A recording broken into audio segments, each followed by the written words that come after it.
Hello everyone. तो मैं हूं एडवोकेट तुलसीराम सिंह और आप देख रहे हैं मेरा यूट्यूब चैनल। तो कैसे हैं आप? आशा करता हूं अच्छे होंगे, स्वस्थ होंगे, मस्त होंगे।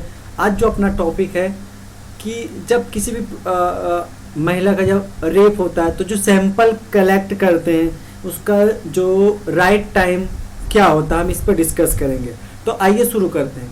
जैसे मैं आगे बढ़ने से पहले आपको एक जो फेमस मैटर है, मामला है, जो हाथरस का मामला होता है, जिसमें एक लड़की होती है, महिला होती है जिसका रेप किया जाता है।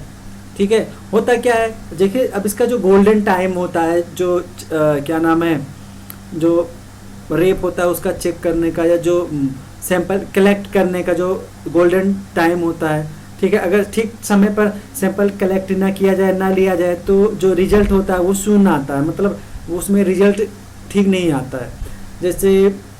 जैसे पसीना हो गया, सलाइबा हो गया, स्पर्म हो गया, ठीक है, के सैंपल हो गए, और ठीक है, इसके बाद में बहुत ये सारे वो चीज़ें होती हैं, नाखून हो गए, पीड़िता के कपड़े हो गए, ठीक है, और इन सब चीज़ों को होता है। इनमें से जो सैंपल लिए जाते हैं तो इनके लिए कम से कम 96 घंटे का समय होना चाहिए।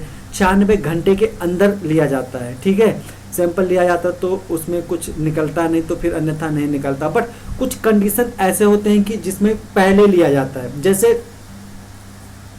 अगर स्पर्म के जो सैंपल लिए जाते हैं, या क्या कहते हैं एमसी के, अगर महिला को एमसी आता तो 24 घंटे के अंदर ही अगर नहीं लिया जाता है सैंपल तो उसमें क्या कहते हैं, जो एक मतलब क्या कहते हैं, कारगर जो रिजल्ट होता है वो नहीं मिल पाता है। या फिर क्या नाम है, और अदर दिक्कत होती है, जैसे मुंह में होता है ना, तो वहाँ पे से भी सैंपल लेने के लिए मतलब बहुत सारी चीज़ें होती हैं। उनको अगर एक निश्चित टाइम होता है जिसको दिन भर के अंदर ही लेना होता है, जिसमें ताकि अच्छे से रिजल्ट निकाला जा सके। बाकी मैक्सिमम चीज़ें होती हैं, क्रोच होते हैं, नाखून के निशान होते हैं, ठीक है, उसको ये सारी चीज़ें होती हैं, तो इसके हिसाब से भी निकाला जा सकता है। बट जनरली होता क्या है, जब टाइम ज़्यादा हो जाता है या महिला नहा लेती है, ठीक है, रेप होने के बाद अगर महिला नहा लेती है तो उससे भी सैंपल नहीं मिलते हैं। काफ़ी सारे सबूत होते हैं जो मिट जाते हैं। तो इन सब चीज़ों को मतलब ख़ास तौर पर अगर जो क्रिमिनल केसेस होते हैं तो वहाँ पे इन सब चीज़ों को ध्यान रखना बहुत ज़रूरी होता है।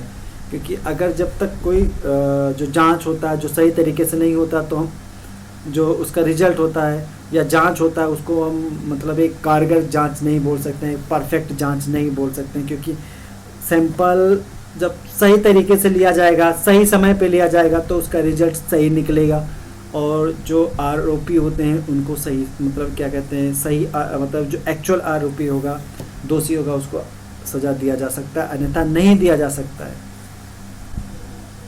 बात करते हैं सैंपल कहाँ कहाँ से लिए जाते हैं, तो बालों से लिए जाते हैं, कपड़ों से लिए जाते हैं, वजाइना से लिए जाते हैं, ये मतलब जो इम्पोर्टेंट पार्ट होते हैं, या और नाखून से लिए जाते हैं, तो पसीने से लिए जाते हैं। तो ये सब इम्पोर्टेंट चीज़ होते हैं जहाँ से सैंपल कलेक्ट किया जाता है। आशा करता हूँ आप लोग समझ गए होंगे जो सैंपल कलेक्ट करने का, जो रेप के सैंपल कलेक्ट करने का जो राइट टाइम और जो समय होता है उसके बारे में आज हमने डिस्कस किया है। आशा करता हूँ अच्छे से आप लोग समझ गए होंगे। अगर कोई आप लोग का सवाल है तो आप मुझे कमेंट बॉक्स में कमेंट कर सकते हैं, या आप मुझे मेल कर सकते हैं मेरी ईमेल आईडी पे। तो फिर मिलूँगा एक नई वीडियो के साथ, तब तक के लिए जय हिंद।